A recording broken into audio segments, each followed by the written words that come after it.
अस्सलाम वालेकुम व्यूवर्स। आज मैं डिस्कस करने जा रही हूँ स्ट्रोक। बहुत ही ज़्यादा इम्पोर्टेंट टॉपिक है न्यूरो का, जिसके अंदर हम डिस्कस करेंगे स्ट्रोक क्या होता है, इसकी क्या टाइप्स हैं, पैथोलॉजी क्या होती है और किन किन काजेज़ की वजह से स्ट्रोक हो सकता है, रिस्क फैक्टर्स क्या होंगे और वार्निंग साइंस को। हम ये सब टॉपिक्स को वन बाय वन डिस्कस करेंगे। तो सबसे पहले हम डिस्कस कर लेते हैं कि बेसिकली स्ट्रोक होता क्या है। फॉर एग्ज़ाम्पल, ये आपका ब्रेन है और इसको ये आर्टरी सप्लाई कर रही है, ब्लड ब्रेन को सप्लाई कर रही है। ठीक है, अगर किसी भी वजह से यहाँ पे ऑब्स्ट्रक्शन हो जाती है इस आर्टरी के अंदर ड्यू टू थ्रोम्बोसिस की वजह से या थीरोसेक्लोरोसिस या किसी भी कॉज की वजह से एम्बोलिज्म डेवलप हो गया है, जिसकी वजह से ये आर्टरी ऑब्स्ट्रक्ट हो गई है। ठीक है, अब ये आर्टरी ऑब्स्ट्रक्ट हो गई है, ये जिस ब्रेन के पार्ट को सप्लाई कर रही होगी वहाँ पे ऑक्सीजन और जो एटीपी है, ठीक है, एनर्जी, उसकी क्या हो जाएगी, डेफिशिएंसी हो जाएगी। क्योंकि जो ब्लड है वो ब्रेन को सप्लाई नहीं कर रहा उसकी डिमांड को। ठीक है, एटीपी और ऑक्सीजन और न्यूट्रिएंट्स की डेफिशिएंसी हो जाएगी उस ब्रेन के पार्ट को, और उस ब्रेन के पार्ट में क्या होने लग पड़ेगा, ऑक्सीजन डेफिशिएंसी की वजह से इस्कीमिया होने लग पड़ेगा। ठीक है, जब इस्कीमिया होगा तो इस्कीमिया की वजह से क्या होगा कि वो जो फंक्शंस परफॉर्म कर रहा है ब्रेन का पार्ट, उसकी वजह से क्या होगा, न्यूरोलॉजिकल, ठीक है, फंक्शन लॉस हो जाएगा। ठीक है, न्यूरोलॉजिकल फंक्शन लॉस का यही मतलब है कि जब ब्रेन के पार्ट को ऑक्सीजन और न्यूट्रिएंट्स नहीं मिलेंगे तो उसका मेटाबॉलिज्म डिस्टर्ब हो जाएगा। जब उसका मेटाबॉलिज्म डिस्टर्ब होगा तो उस ब्रेन के पार्ट में न्यूरोलॉजिकल फंक्शन लॉस हो जाएगा। मतलब कि वो जो सप्लाई कर रहा था, जो फंक्शन परफॉर्म कर रहा था बॉडी के अंदर, वो ब्रेन का पार्ट, उसके वो फंक्शंस हैं वो लॉस हो जाएंगे। ठीक है, तो इसको हम कहते हैं बेसिकली स्ट्रोक। ठीक है, सिंपली स्ट्रोक इसे कहते हैं। देन हम डिस्कस कर लेते हैं कि स्ट्रोक की टाइप्स कितनी होती हैं और कौन कौन सी होती हैं। तो बेसिकली 2 टाइप्स होती हैं स्ट्रोक की, जिनको आज हम डिस्कस करेंगे।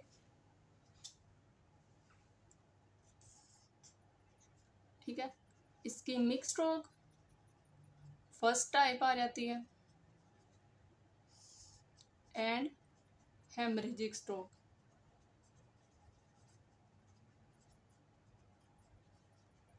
इस्कीमिक स्ट्रोक जो है ना, ये सबसे ज़्यादा होता है। 80% इंडिविजुअल्स के अंदर जो स्ट्रोक हो रहा है वो इस्कीमिक स्ट्रोक हो रहा है, और जो 20% होता है ना वो हेमरेजिक स्ट्रोक होता है। ठीक है, अब इन दोनों के अंदर क्या डिफरेंस है। इस्कीमिक स्ट्रोक जो होता है ना, इसकी ये जो ना ये कॉज कराता है सेरिब्रल एडिमा। ठीक है, और ये भी जो सेरिब्रल एडिमा काज करवा रहा होता है इस्कीमिक स्ट्रोक, ठीक है, ये भी लीडिंग काज होती है डेथ की। तो ये बेसिकली कौन करवा रहा होता है सेरिब्रल एडिमा, वो इस्कीमिक स्ट्रोक की वजह से हो रहा होता है। ठीक है, आगे चल के मैं इसको ना ज़रा डिटेल में डिस्कस करूँगी कि इस्कीमिक स्ट्रोक में फिर हम कैसे डिफ्रेंशिएट करेंगे और सेरिब्रल एडिमा के अंदर हम कैसे डिफ्रेंशिएट करेंगे। तो बेसिकली क्या हो रहा है कि जो इस्कीमिक स्ट्रोक होता है ना, फॉर एग्जांपल ये आपका ब्रेन है और इसको जो है ना ये आर्टरी सप्लाई कर रही है ब्लड। ठीक है, अब किसी भी कॉज की वजह से, फॉर एग्जांपल अगर यहाँ पे थ्रोम्बस है या फिर एम्बोलिज्म है या फिर अथीरोसेक्लोरोसिस की वजह से यहाँ पे क्लॉट डेवलप हो गया, इसके अंदर क्लॉट डेवलप होने की वजह से आर्टरी के अंदर क्या हो जाएगी, ओक्लूजन हो जाएगी। ठीक है, ओक्लूजन की वजह से क्या होगा कि ये जिस ब्रेन के पार्ट को सप्लाई कर रही होगी ब्लड, और जहाँ पे ये क्लॉट ऑब्स्ट्रक्ट कर दिया ब्लड सप्लाई को, तो उस ब्रेन के पार्ट में क्या हो जाएगा, इस्कीमिया होना स्टार्ट हो जाएगा, ऑक्सीजन डेफिशिएंसी। क्योंकि ब्रेन को जब ब्लड सप्लाई नहीं मिल रही तो उसकी वजह से वो जो अपनी एटीपी और ऑक्सीजन डिमांड पूरी कर रहा था वो नहीं होगी। उसकी वजह से क्या हो जाएगा, इस्कीमिया आ जाएगा उस ब्रेन के पार्ट में, और उस ब्रेन के जो फंक्शंस परफॉर्म कर रहा होगा वो ब्रेन का पार्ट, उसके वो फंक्शंस लॉस हो जाएंगे। तो ये बेसिकली होता है इस्कीमिक स्ट्रोक। और देन आ जाता है हेमरेजिक स्ट्रोक में क्या डिफरेंस है। फॉर एग्जांपल यही आपका, आपने ज्यूम कर लेना ये ब्रेन का पार्ट है और इसको सप्लाई कर रही है ये आर्टरी। ठीक है, अगर किसी भी वजह से इस आर्टरी के, ठीक है, इस आर्टरी में क्या हो जाता है, रप्चर हो जाता है, ठीक है। फॉर एग्जांपल ये उसकी ऐसी थी आर्टरी, और यहाँ पे किसी भी वजह से क्या हो गया, ऑब्स्ट्रक्शन हो गया, और सॉरी ऑब्स्ट्रक्शन कह रही हूँ, रप्चर हो गया ये आर्टरी, ठीक है। जब ये रप्चर हो गया आर्टरी तो यहाँ से क्या होगा, लीकेज हो जाएगा ब्लड फ्लो, ठीक है। यहाँ से लीकेज होगा ब्लड, और इस लीकेज ऑफ ब्लड की वजह से क्या होगा कि जो नियर बाय एरिया होगा और जो टिश्यूज पड़े होंगे ब्रेन के, वहाँ पे एक्यूमुलेशन होने लग पड़ेगी ब्लड की, ठीक है। तो इस लीकिंग ऑफ ब्लड को हम कहते हैं हेमरेजिक स्ट्रोक, ठीक है। तो टू टाइप्स का स्ट्रोक होता है, ischaemic stroke and haemorrhagic stroke. जब कोई आर्टरी रप्चर हो जाएगी, लीकेज ऑफ ब्लड होगा, तो उसको हम कहेंगे हेमरेजिक स्ट्रोक। और अगर किसी ऑब्स्ट्रक्शन की वजह से नियर बाय एरिया में इस्कीमिया हो गया है और उसकी वजह से न्यूरोलॉजिकल फंक्शन लॉस हो रहे हैं, तो उसको हम कहेंगे इस्कीमिक स्ट्रोक, ठीक है। और आपने ये याद रखना है कि जो इस्कीमिक स्ट्रोक है वो सेरिब्रल एडिमा कॉज करवा रहा है। देन हम डिस्कस कर लेते हैं इसकी पैथोलॉजी क्या होती है और किस तरह ये प्रोग्रेस करता है। तो बेसिकली अगर सबसे पहले कोई भी ओक्लूजन हो गई है ब्रेन के अंदर, ठीक है, तो उसकी वजह से सबसे पहला जो होता है लॉस, वो होता है सेरिब्रो ब्लड फ्लो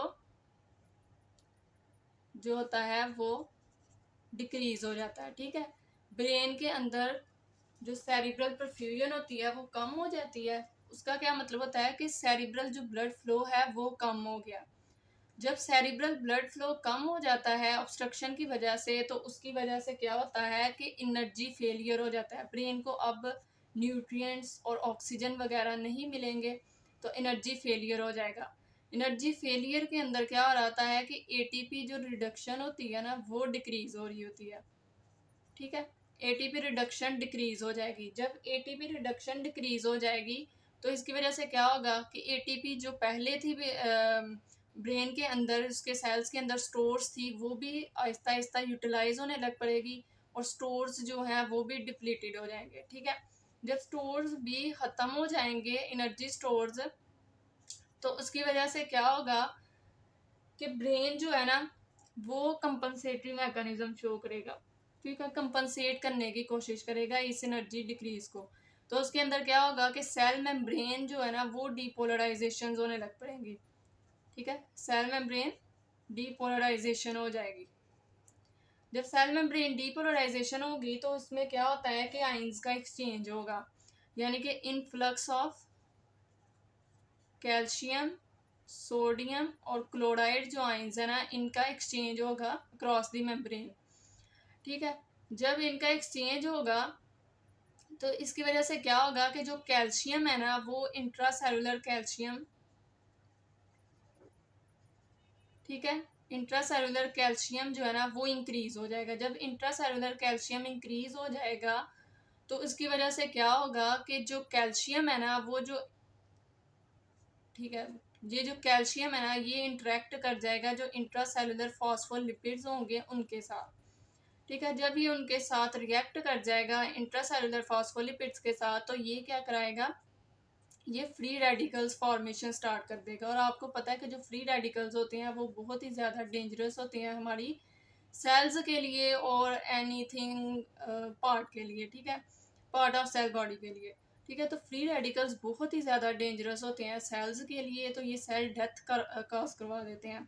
तो जब फ्री रेडिकल्स फॉर्मेशन हो जाएगी स्टार्ट, तो उसकी वजह से क्या होगा कि जो ग्लूटामेट है, जो न्यूरोट्रांसमीटर्स है हमारे, एस्पार्टेट, ठीक है, ये रिलीज होंगे। इनका भी जो रिलीज है ना वो इंक्रीज हो जाएगा, ठीक है। ये रिलीज होंगे तो नाइट्रिक ऑक्साइड जो है ना वो जो, ये नाइट्रिक ऑक्साइड जो फ्री रेडिकल है ये भी बहुत ज़्यादा डेंजरस है बॉडी के लिए और सेल्स के लिए खास तौर पे।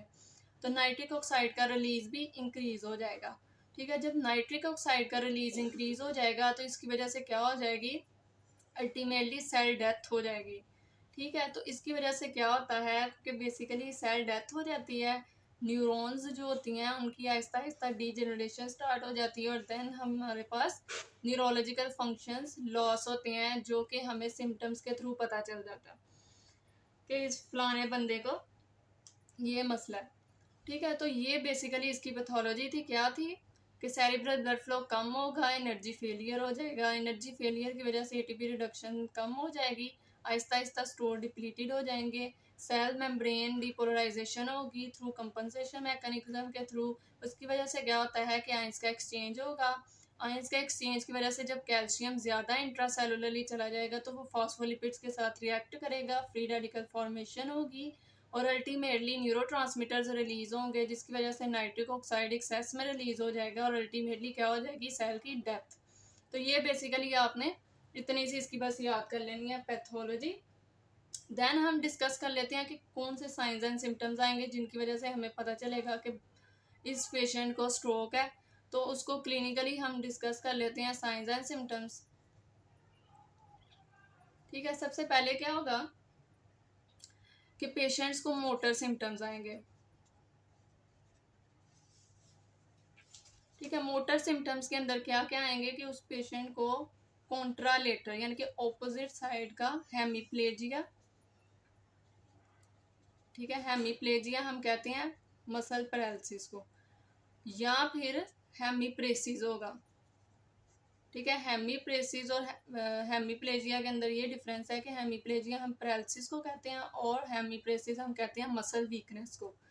तो ये मोटर सिम्टम्स आएंगे। देन सेंसरी सिम्टम्स आएंगे। ठीक है, पैरेस्थीजियाज हो जाएंगे, नमनस, ठीक है, इस तरह के सेंसरी सिम्टम्स आएंगे। देन आ जाएंगे उसके अंदर थर्ड सिम्टम आएगा कि लैंग्वेज इश्यूज आएंगे। ठीक है, लैंग्वेज के अंदर ये इश्यूज आएंगे कि उस पेशेंट को एफेजिया हो रहा होगा। ठीक है, यानी कि स्पीच डिफिकल्टीज को हम कहते हैं एफेजिया हो रहा होगा। देन आ जाता है उसकी कोग्निशन भी इम्पेयर हो चुकी होगी। ठीक है, उसको कोई भी चीज़ समझ नहीं आ रही होगी, इंटेलेक्चुअल फंक्शंस भी उसके लॉस हो चुके होंगे और परसेप्चुअल जो एबिलिटीज़ हैं वो भी उसकी डिसरप्ट हो चुकी होंगी। तो ये बेसिकली साइंस एंड सिम्टम्स थे जिनकी वजह से हमें पता चल जाता है कि इस पेशेंट को स्ट्रोक है।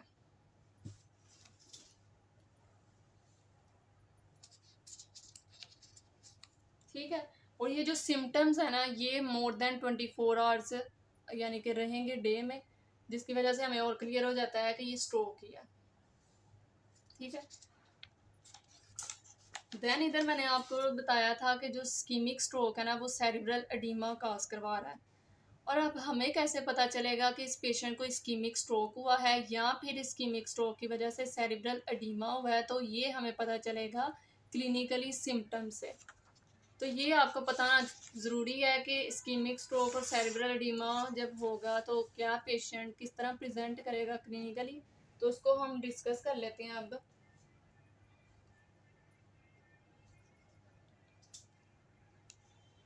इस्कीमिक स्ट्रोक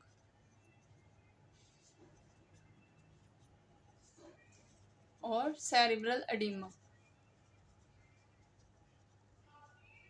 अगर तो इस्कीमिक स्ट्रोक होगा पेशेंट को तो उसको जो सिम्टम्स आएंगी ना वो विद इन 6 मंथ्स आएंगी। ठीक है, विद इन 6 मंथ्स आएंगी। और कौन कौन सी विद इन 6 मंथ सिम्टम्स आएंगे उस पेशेंट को अगर इस्कीमिक स्ट्रोक होगा, तो उसके अंदर मैंने एक निमोनिक बनाया था जिसके थ्रू मुझे ये जल्दी मेमोराइज हो गई थी, तो आपने भी इसी निमोनिक को फॉलो करना है। दवा, ठीक है, दवा से क्या है, डी फॉर हो जाएगा डिप्रेशन, ए फॉर उसको हो जाएगा एफेजिया यानी कि स्पीच डिफिकल्टीज हो जाएंगी। ठीक है, डब्ल्यू फॉर वॉक यानी कि वो वॉक नहीं कर पाएगा, ए फॉर एडीएल्स यानी कि जो एक्टिविटीज़ ऑफ डेली लाइफ है वो परफॉर्म नहीं कर पाएगा, और एज फॉर क्या होगा, हेमीप्रेसिस।